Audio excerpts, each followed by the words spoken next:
Ondrej Nepela. Ondrej Nepela. Ondrej Nepela je olympijským víťazom 1972. Čo vám najviac chýba na našej domovine? Halušky.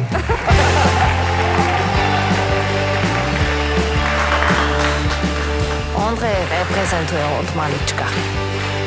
Vyhral všetko. Všetko, čo sa vyhrať dá. Dokonca ste že vraj dostali ponuku vystupovať v zahraničnej ľadovej show Holiday on Ice. Budeš to milovať. A oni budú milovať tebe. Pre neho by to bola zaslúžená odmena. Kdyby bylo po mým, tak už sedíš v tom vlaku do Německa. Len treba ten papier. Jenomže jsou i vyšší zájmy než naše přání. To je ako teraz myslíte? Okamžite navalte pás!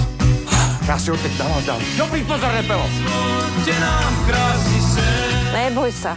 Ešte vydrž. So všetkými som sa už rozlúčil. No tak potom budeš musieť za to zabojovať. Život nejsou jenom povinné cviky, ale taky volná jízda. Zvonky, zvonky, zvonky. Zvonky, zvonky, zvonky. Občiansky preukaz. Občiansky preukaz. Stojte. Punčáky. Koľko? Celú tácku. A už teraz posvetné radostné takty hudby. Dívajte sa na tú harmóniu, na tú symfóniu športového majstrovstva.